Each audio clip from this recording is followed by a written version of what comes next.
प्यारे दोस्तों, आज हम आपको वाक्य सुनाएंगे एक ऐसे अल्लाह वाले की बेटी का जो हाफिज़े कुरान थी, मुसलमान भी थी और एक हिंदू लड़के से जिनाह किया करती थी। जिनाह एक हराम काम है और इस काम से बार बार मना किया गया है। खास तौर पर शादीशुदा औरतें जब अपने शौहर को छोड़कर किसी गैर मर्द से ताल्लुक रखती हैं तो ऐसा गुनाह बहुत ज्यादा बड़ा गुनाह होता है। गैर मर्दों के साथ बातचीत करने और दोस्ती को बहुत आम समझा जाता है, लेकिन दरअसल गुनाह की जानिब पहला कदम यही होता है और यही हुआ एक ऐसी लड़की के साथ जिस दिन आंख खोली एक मुसलमान घराने में। लेकिन जहां पर रहती थी वहां हिंदू थे, हिंदुओं की भरमार थी और वो लड़की उस जगह तन्हा अपने आप को महसूस करती। उसके घर वाले बहुत शरीफ थे, मजहबी घराना था। उसके वालिद मस्जिद के इमाम थे। वो इस्लाम को अच्छा नहीं समझती थी और कहती थीं कि दीने इस्लाम में औरतों पर बहुत ज्यादा जबर है, आजादी नहीं है। खास तौर पर एक ऐसे दीनी गिराने में जब वो पैदा हुई वहां हर कोई अल्लाह अल्लाह करने वाला था। एक बार चुपके से एक लड़के के साथ दोस्ती हो गई। उसके वालिद साहब को यह खबर नहीं थी। वह यही सोचती थी कि दीने इस्लाम में जबर है, औरतों के लिए, और हर बार से मना किया जाता है, जो कि उसकी खुशनसीबी थी, जिसको बदकिस्मती समझती थी कि उसके घर में पैदा हुई हूं, जहां पर हर बखत अल्लाह अल्लाह किया जाता है। यहां पर मेरे वालिद साहब सिर्फ अल्लाह और उसके रसूल सल्लल्लाहु अलैहि व आलैहि वसल्लम की बातें करते हैं।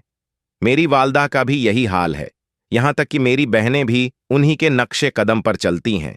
लेकिन न जाने क्यों उसके दिल में बहुत ज्यादा बुराई थी और उसे एक मौका मिल गया। उस बस्ती में रहकर हिंदू लड़कों से उसकी दोस्ती हो गई।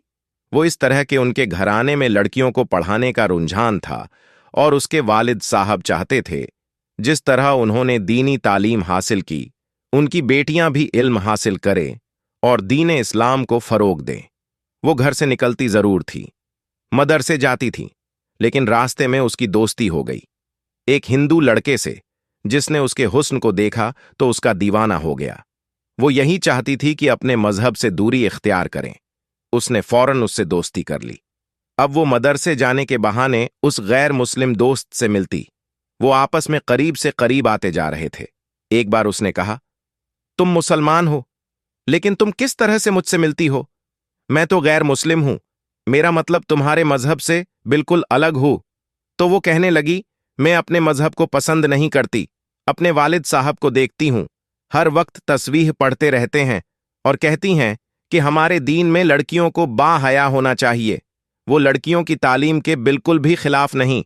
वो चाहते हैं अच्छी दीनी तालीम हासिल करें। मेरा दिल नहीं लगता। न जाने क्यों जब से आंख खोली है, होश संभाला है, मेरे दिल में मेरा मजहब घर नहीं कर सका। वो लड़का कहने लगा, तुम चाहती क्या हो?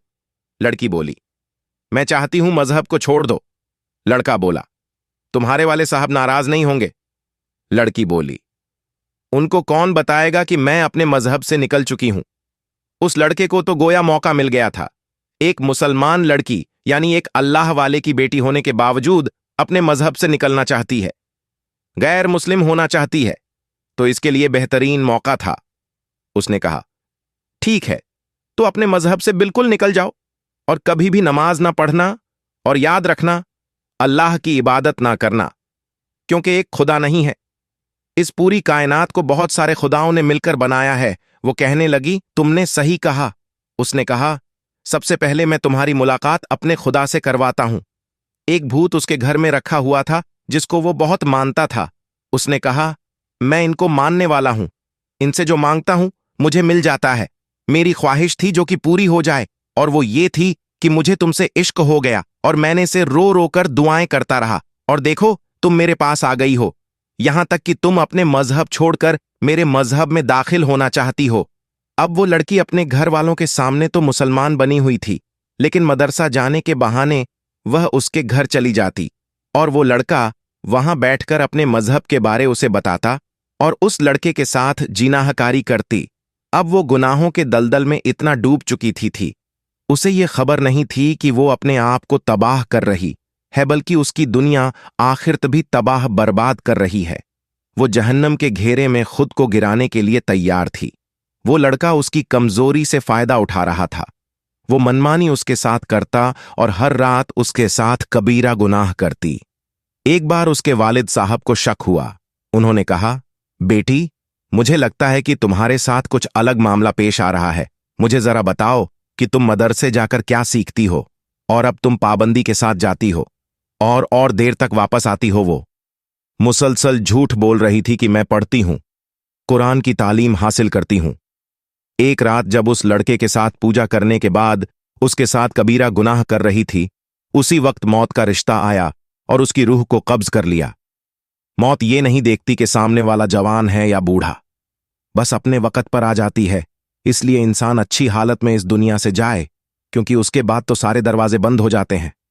बरहाना हालत में बंद कमरे में उस दोस्त के साथ वो मौत के मुंह में जा चुकी थी। वो हिंदू लड़का इस लड़की की अचानक मौत पर बहुत परेशान हुआ। उसको बाहर ला नहीं सकता था, किसी से इसका जिक्र नहीं कर सकता था। उसको समझ ना आया तो उसको घर के शहन में उस लड़की की लाश को फेंक दिया, यानी कपड़े से लपेटा भी नहीं। इसी हालत में उसने उसके सहन में उस लाश को फेंक दिया और जमी को बंद कर दिया। उसके पसीने छूट रहे थे, कहीं मुझ पर इल्जाम ना लग जाए। बहरहाल यहां वो मुंह छुपाकर बैठा हुआ था। उधर उस लड़की के वालिदैन शराब परेशान थे। बेटी आ तो जाती है, बेशक रात को देर से आती है, लेकिन अब तक क्यों नहीं आ?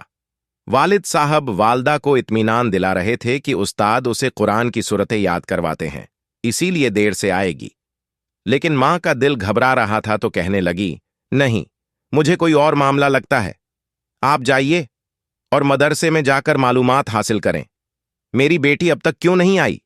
बहरहाल आधी रात के वक्त वालिद साहब मदरसे पहुंचे। वहां जाकर मालूमात की पता चला कि सारी लड़कियां तो जा चुकी हैं। उन्होंने कहा, मेरी बेटी को तुम पढ़ाते हो? उन्होंने हैरत से पहले देखा और कहा, कौन सी बेटी? किसकी बेटी? आपकी बेटी आज तक यहां नहीं देखी, लेकिन वो तो आती थी, हुलिया भी। मैंने आपको बताया है। वो कहने लगी, इस हुलिये की लड़की आती तो थी, लेकिन तकरीबन 1 महीने से ज्यादा हो गया है। वो मेरे पास नहीं आ रही। रात में वो कहां जाती है मुझे क्या मालूम, लेकिन यहां पर आपकी बेटी नहीं आती। ये कहकर वो मौलवी साहब अंदर चली गए। वालिद साहब, आखिर मेरी बेटी ने मुझे धोखा दिया, लेकिन कुरान कैसे याद था? वो जरूर कहीं और पढ़ने जाती होगी। अपने इलाके के सारे मदरसों को देखा, लेकिन वहां पर भी उनकी बेटी नहीं मिली। बल्कि कहा गया कि हमारे मदरसे की बच्चियां तो मगरिब तक चली जाती हैं। आप सिपाहियों को इत्तला दें। सिपाही पूरे मोहल्ले में उस लड़की को तलाश करने लगे।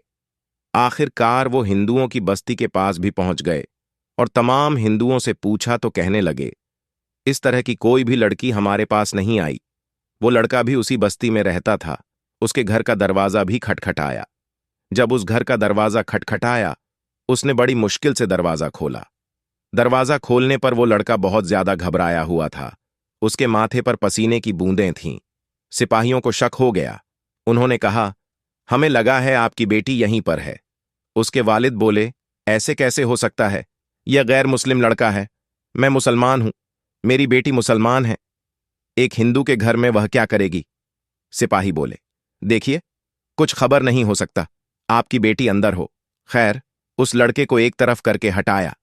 जब घर के अंदर दाखिल हुए तो वहां कोई भी नहीं था। उस लड़के से पूछताछ हुई और कहा कि बताओ, वो लड़की कहां है? तुमने उसे मार करके फेंक तो नहीं दिया? उसने कहा, मैंने उसे नहीं मारा, वो खुद मर गई। उस लड़के ने अपने आप को बचाने के लिए सच कह दिया। लेकिन सिपाहियों ने कहा, अगर वो लड़की इस घर में है तो कहां है? उसने बताया कि घर के सहन में मैंने उसे ढाल दिया है। बाप को यह सुनकर सदमा पहले ही हो गया था कि उसकी बेटी यहां पर मौजूद थी। एक गैर मुस्लिम के साथ यहां पर जगह जगह बुतों की तस्वीरें लगी हुई थीं। ये सुनकर उसके होश उड़ गए। सिपाहियों ने उस लड़की की जगह से शेर खोदना शुरू किया। गड्ढा ज्यादा गहरा नहीं था। सामने जो मंजर सबने देखा, उस मंजर को देखकर सबके रोंगटे खड़े हो गए। उसके जिस्म पर न कफन था, न ही कोई कपड़ा था, जबकि उस लड़की के पोशीदा हाजित सड़ चुके थे। और यही नहीं, उसके जिस्म को एक सांप ने लपेटा हुआ था। एक बहुत बड़े सांप की तरह उसकी जबान बाहर को लटकी हुई थी। उसकी जबान पर वो सांप बार बार डस रहा था, जबकि एक बिच्छू चलता हुआ उसके जिस्म को काटने लगा। वो मंजर सब देख रहे थे। ये अजाब था जो लड़की के जिनाह करने का होता है। शरीफ और बाह्या मर्द औरत तो इसका तसव्वुर भी नहीं कर सकते। और वो तो एक ऐसे दीनी घराने से ताल्लुक रखती थी कि उसका वालिद एक मस्जिद का इमाम था। उसके वालिद साहब अपनी बेटी को ऐसी हालत में देखकर तड़प कर रह गए, पर वो जानते थे कि अब ये इस जगह से निकल नहीं सकती। मजबूरन उसी जगह उसके जिस्म पर कपड़ा डाल दिया गया और वो सांप उसके जिस्म को छोड़ नहीं रहा था। कीड़े मकोड़े उसके जिस्म को खा रहे थे। उसी जगह से उसे दफनाया गया। आज भी उस लड़के के घर में उसकी खबर मौजूद है। चीखों की आवाज आती है और वो चीख चीख कर कहती हैं, मुझे बचा लो, मुझे बचा लो। इस गुनाह से जो मैंने किया है, उस गुनाह की सजा मुझे रोज मिलती है। मैंने झूठ बोला, मैंने इस्लाम को बदनाम किया, मैंने बहुत बड़ा गुनाह किया। उस लड़के को सिपाही पकड़ कर गए, गोया कि उसने उसे मारा नहीं था। हमारे नब्बी सल्लल्लाहु अलैहि वसल्लम ने फरमाया, हया ईमान की एक शाख है।